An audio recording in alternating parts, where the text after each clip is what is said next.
Lundi 6 mars 2017, ici Éric Latour et bienvenue à Saint-Jean-sur-Richelieu. On poursuit cette fois avec d'autres extraits de cette séance du Conseil où l'ex-conseiller municipal, ex-candidat à la mairie et futur candidat à la mairie en novembre prochain, Alain Laplante, a questionné le maire et le Conseil sur le mécanisme de l'octroi des contrats.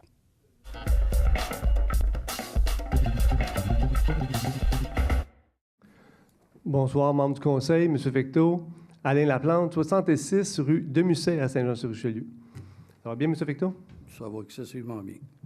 M. Fecteau, souvenez-vous, lors de la dernière campagne électorale, vous aviez pris un engagement, celui de mettre en place un mécanisme de vérification des contrats de la municipalité.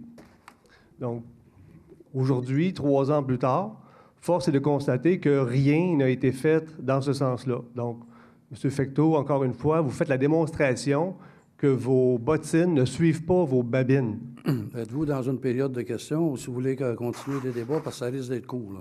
Tout à fait. Première des choses, Tout à fait, M. Fecteau. Ma question vient. Première des choses, M. Laplante, avez-vous un exemple, depuis les 3 dernières années, d'un contrat que la Ville a octroyé, qu'il y aurait eu une erreur là-dedans ou on aurait mal agi? M. Fecteau, lorsque je serai maire de la Ville de Saint-Jean, ça va me faire plaisir de répondre à vos questions. Ce soir, c'est une période de questions des citoyens. Donc, c'est moi qui vous pose des questions. Je vous retourne la question. M. Fecteau, avons-nous à Saint-Jean-sur-Richelieu un problème de collusion dans l'octroi de nos contrats municipaux? Absolument pas. Puis je vais vous donner comme un bel exemple, M. Laplante.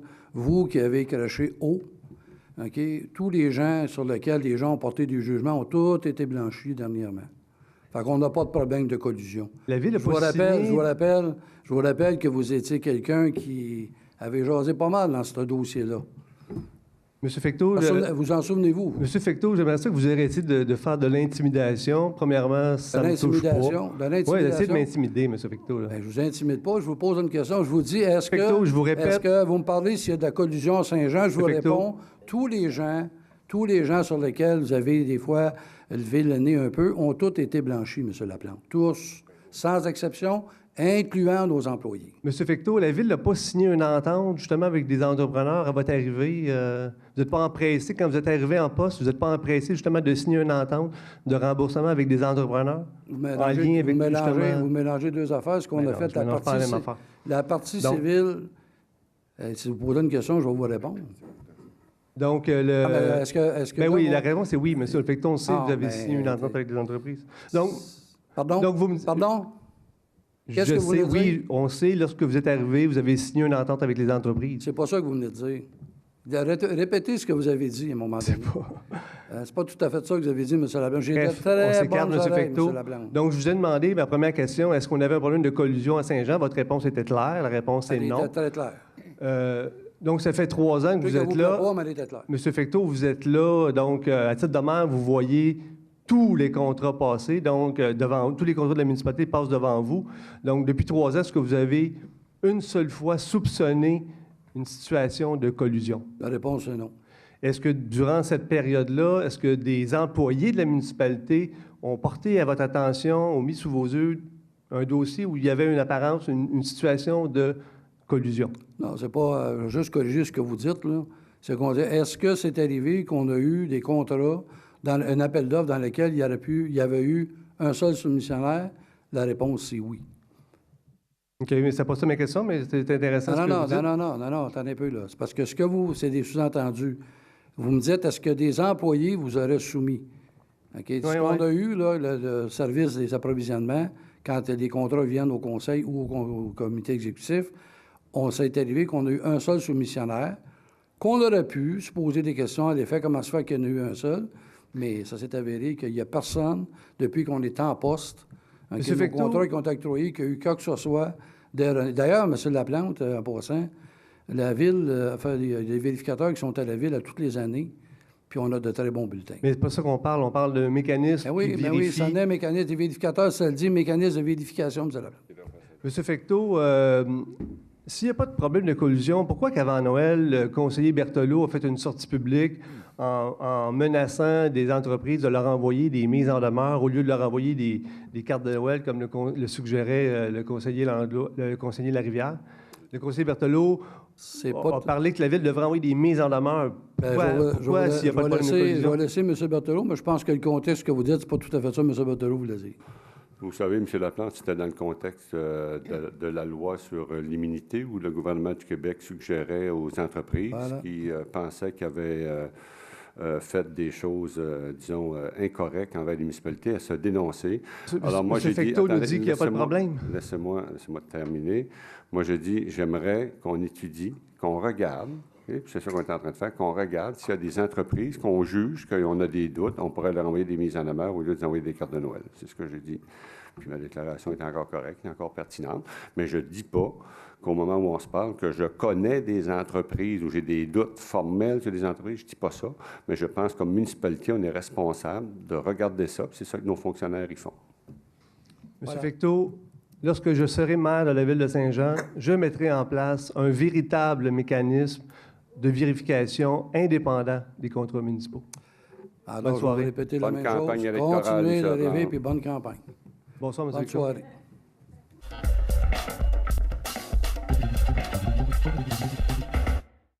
Bonsoir, Gilles Hébert, 91 Ruisseau des Noyers. Bonsoir, M. Hébert. Monsieur le maire, tel qu'annoncé la dernière fois que je suis venu, là, je viens questionner une dernière partie de votre déclaration du 18 janvier 2016. Vous avez 5 minutes, je vous écoute religieusement. Je vous cite. Merci. Est-ce que vous en avez assez? Moi, oui, et la majorité des membres du conseil et nos gestionnaires municipaux aussi. Fin de citation. Je viens questionner cette majorité du conseil, qui, selon vos dires, comme vous, en ont assez des citoyens vigilants qui utilisent les outils démocratiques municipaux à leur disposition. Hop, petit instant, là. Petit Oui. instant. Je ne vous couperai pas votre temps, là. Votre citation, là. Oui. Votre citation, qu'on aurait dit quoi?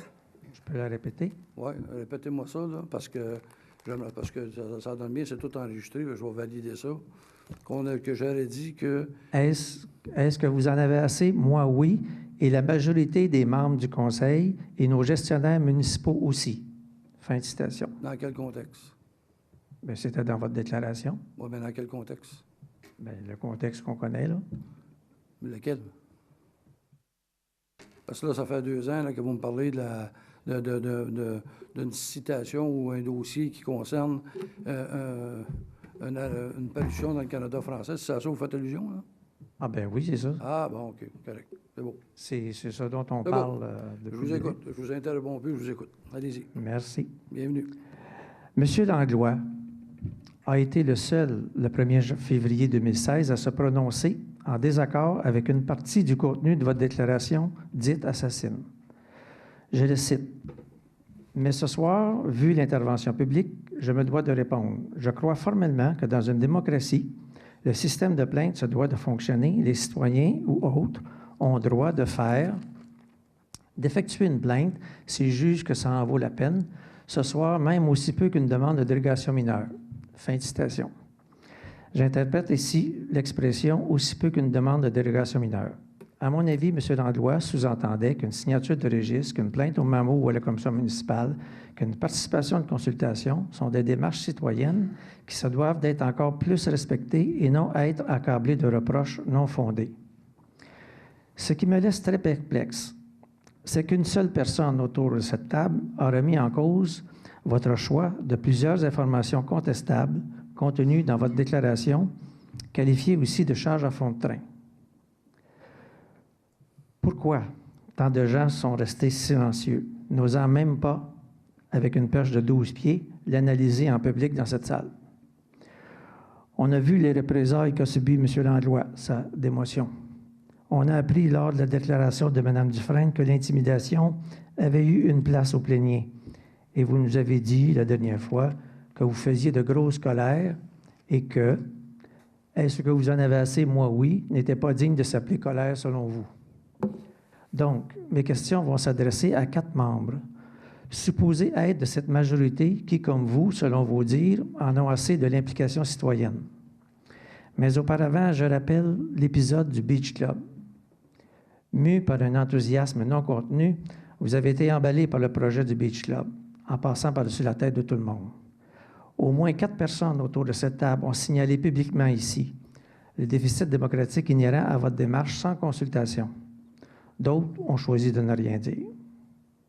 Alors, pour mesdames et messieurs autour de cette table, je vous cite... Je vais vous laisser finir, mais je veux juste... le Beach Club, là, en passant, là, OK? Je pourrais vous le tracer. Ça m'arrive souvent d'avoir des dialogues avec mes citoyens sur Facebook. Puis dans le même épisode du Beach Club, OK, dans le même épisode, là, puis je me souviens très bien, Super Bowl de 2015, il y avait exactement aussi une conversation avec M. Christian Baudrillard concernant un souper ballon blanc qui a fini par un souper sur le pont avec un succès d'un fête du 350e. Et ce qu'on disait dans le moment, parce que vous savez, M. Hébert, quand on sort ça au contexte, c'est facile. La question du Beach Club, on disait d'utiliser la rivière. On a fait faire des prix pour avoir des plateformes flottantes, puis je disais, OK, ça pourrait être comme le Beach Club, OK? Alors, l'emballement, là, en passant, là, je vais vous dire, c'est pas moi qui ai parti de l'emballement. Puis je vais vous donner un exemple de ce que je vous dis. OK? Aujourd'hui, il y a un événement qui va avoir lieu, là, qui s'appelle le Rib Fest, là, qu'on n'a même pas encore donné le feu vert, et c'est parti à s'emballer parce qu'il y a des gens qui l'ont publicisé avant même, OK? Puis c'est correct. Fait que tout le monde est emballé avec ça. Fait que quand vous mettez des choses dans le contexte, puis vous parlez de ça, bien, c'est la question du Beach Club, là, c'est exactement comme ça que ça s'est passé.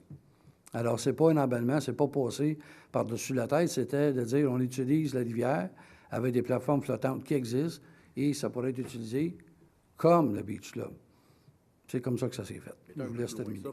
Ouais, Monsieur Fecteau, vous avez les enregistrements des réunions, alors allez vérifier. Mais même pas ce Beach Club, c'est pas la réunion ici. C'était un post, là, un dialogue que j'avais avec des gens, comme j'ai souvent sur Facebook. C'est pas ça que je dis, monsieur.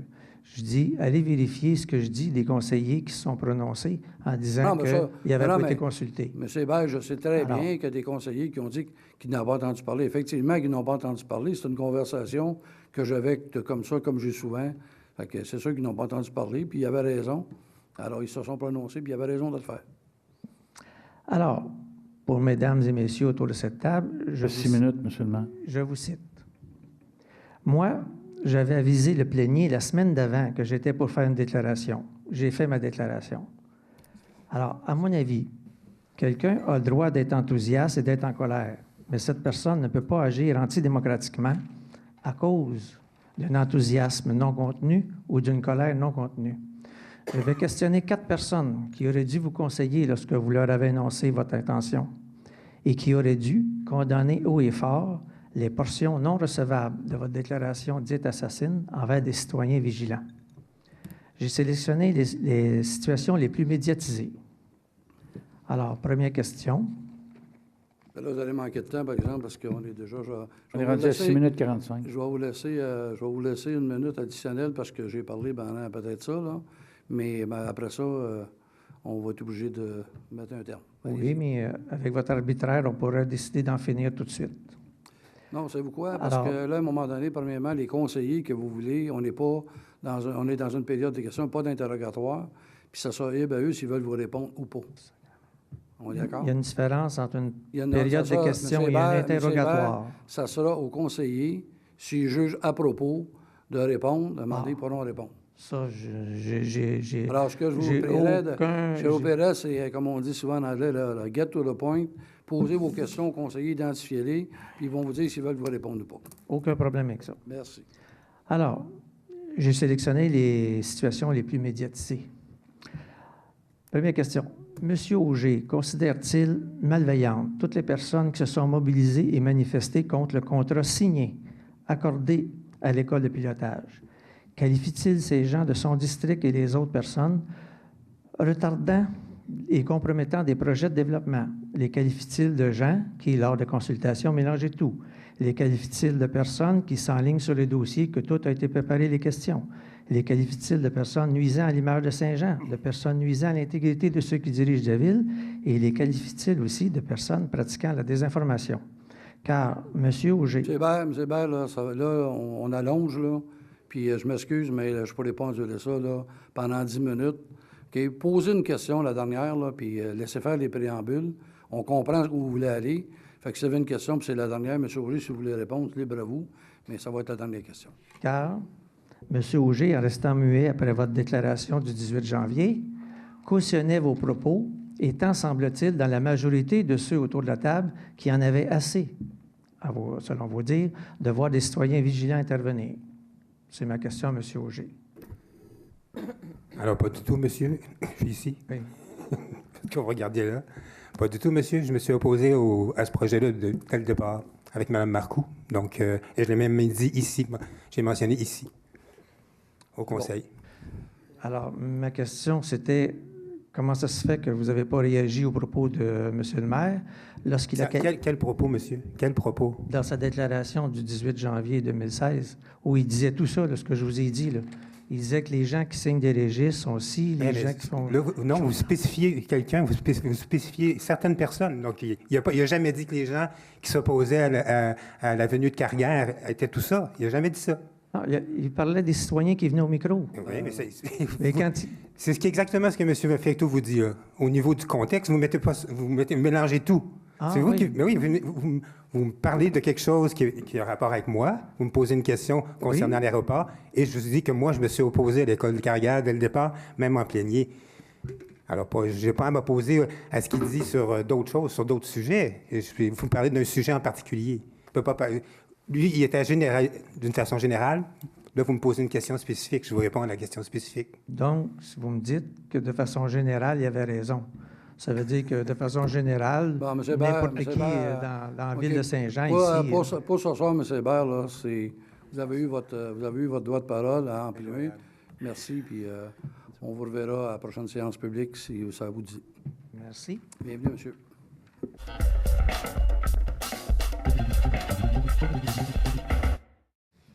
Bonjour les conseillers, M. le maire.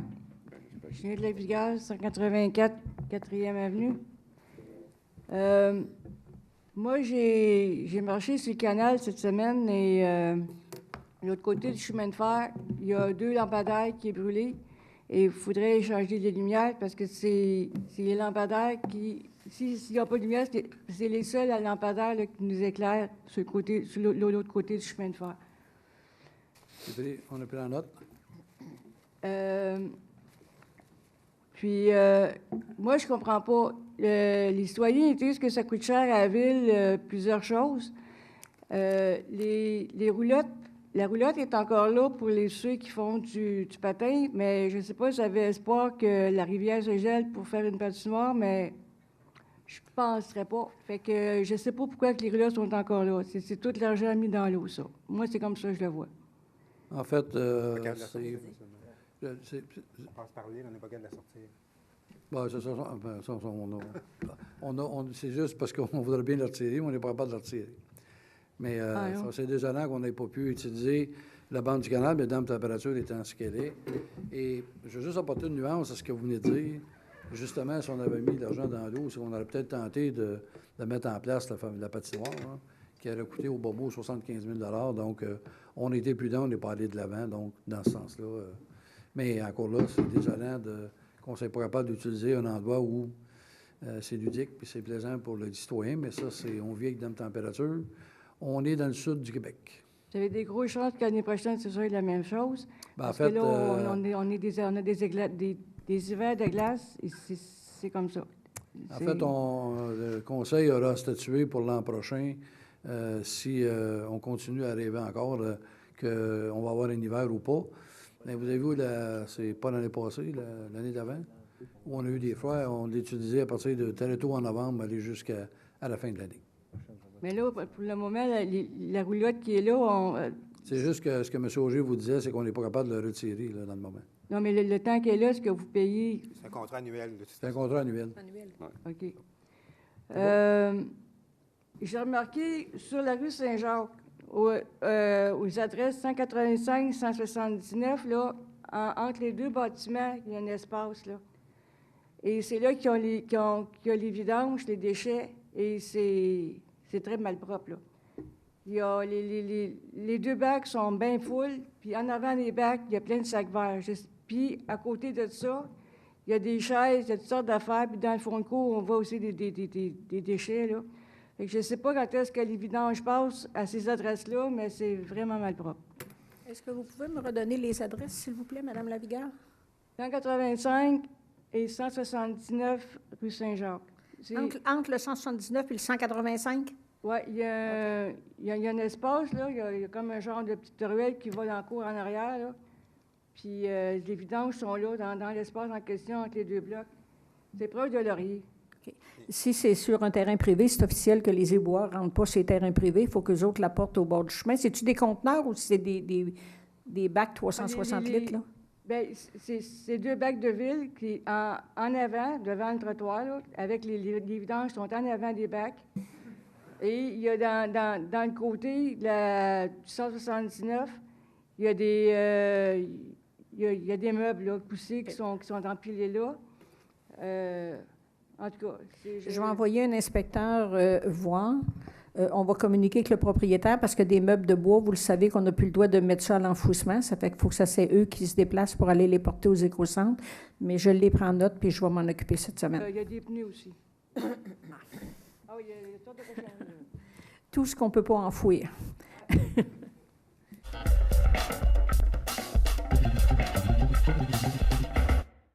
J'aimerais vous parler, prendre une petite seconde, pour vous parler du projet de loi 122 que le gouvernement du Québec a mis. C'est le règlement qui va permettre, bon, il y a plusieurs points là-dedans, mais un des règlements qui me touche, c'est que les municipalités vont pouvoir octroyer des contrats jusqu'à 100 000 $ sans appel d'offres, seulement sur invitation. Vous comprendrez que ça mérite beaucoup. J'ai l'impression, c'est pas fait que la Ville de Saint-Jean va aller dans cette direction-là, mais j'ai l'impression qu'on enlève un outil aux conseillers pour savoir c'est quoi le juste prix. Puis je vous explique rapidement.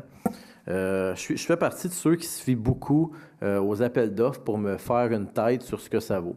Parce que si demain matin, je vous demande bonnement, bon, ben on achète...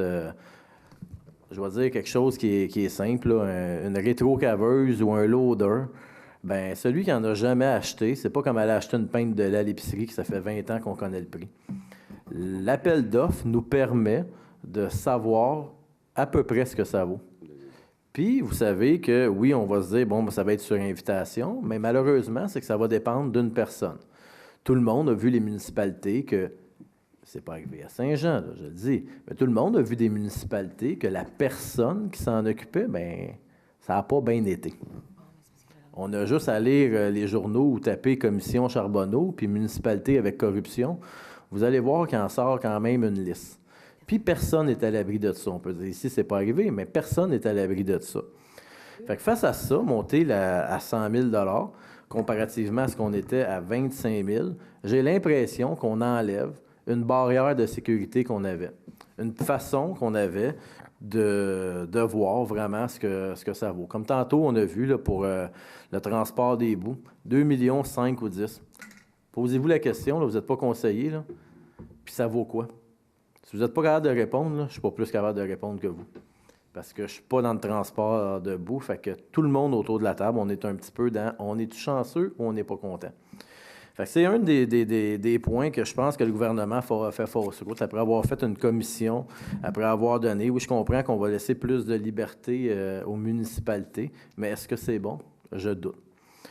Fait que là-dessus, j'aimerais qu'on suive un peu. J'ai vu qu'il y a des villes qui avaient déjà commencé à faire, à refuser, là, telles que Rimouski qui ne voulait pas aller dans cette direction-là. Je pense que Saint-Jean doit quand même se mettre clair. On est quand même une ville importante. Puis on doit mettre clair qu'on ne doit pas nécessairement aller dans cette direction-là. Effectivement, qu'il n'y en a pas, comme je le répète, qu'il n'y a pas de corruption à Saint-Jean, mais on n'est pas à l'abri de ça. Puis dépendre d'une seule personne pour savoir ce que ça vaut. Puis même si on dit qu'on vérifie les prix, bien, dans l'appel d'offres des boues, on avait 4 millions, puis on a eu à 2 millions. Le prix suggéré de la ville, c'était aux alentours de 4 millions. On a eu 2 millions 5-10. Vous voyez, c'est difficile quand même.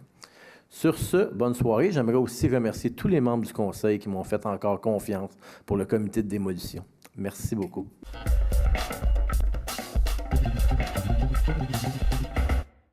Monsieur Auger. Oui, seulement un petit commentaire au niveau de la loi 122. Je suis du même avis que vous, M. Bessette. Je pense que de ne pas aller en appel d'offres, c'est une erreur qu'on ne doit pas faire. Alors, on va sûrement en discuter dans les prochaines semaines. C'est tout. Merci. Bonne soirée.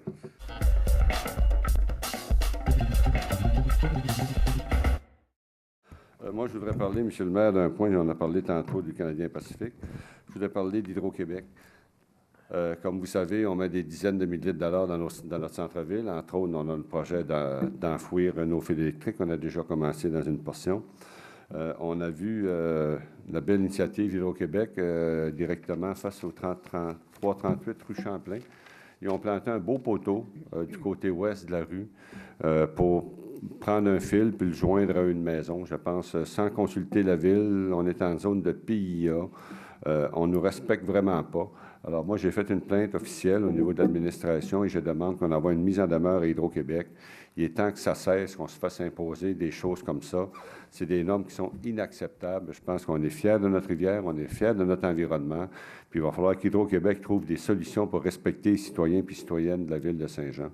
Je pense que cette époque-là est révolue, où on plantait des poteaux partout, sans se préoccuper de ce qu'on faisait au niveau environnemental.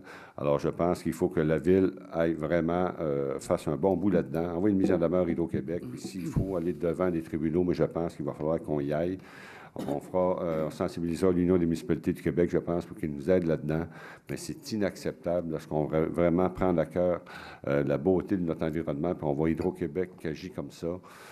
On ne peut pas accepter ça. Ça serait vraiment accepter vraiment l'horreur. Puis je pense que les citoyens de Saint-Jean apprécient vraiment pas cette approche d'Hydro-Québec. Alors, je veux vraiment qu'on prenne une approche pour contester et faire enlever au moins ce poteau, mais il y en a d'autres aussi, je pense, ces poteaux qui sont plantés par Hydro-Québec sur la rue Champlain, sans tenir compte de la ville de Saint-Jean.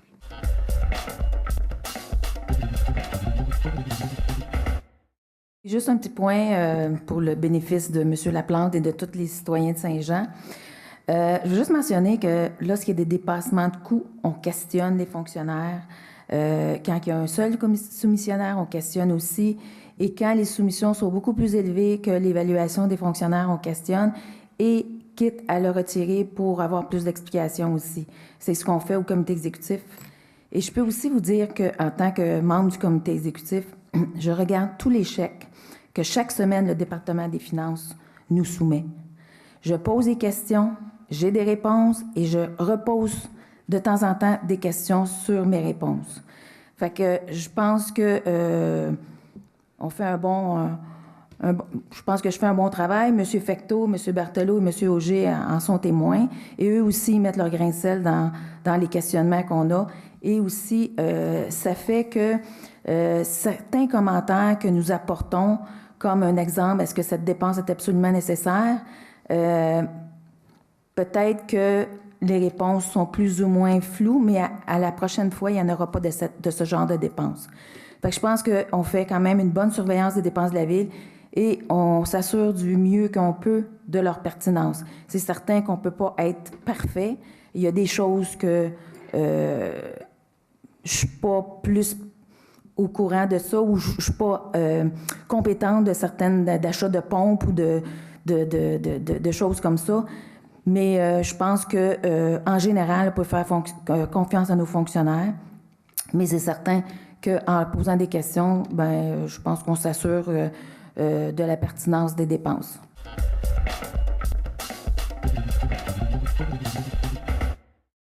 Merci d'avoir été là. On se fixe rendez-vous la semaine prochaine alors que nous allons vous présenter de nouveaux extraits de la prochaine séance du Conseil prévue pour le lundi 20 mars 2017. Et puis nous, 2 jours plus tard, le mercredi et le mercredi suivant, on vous présentera bien sûr ces extraits. Entre-temps, si vous désirez nous écrire, faites-le par courriel à Éric Latour en un mot à commercial.tvhr9.com.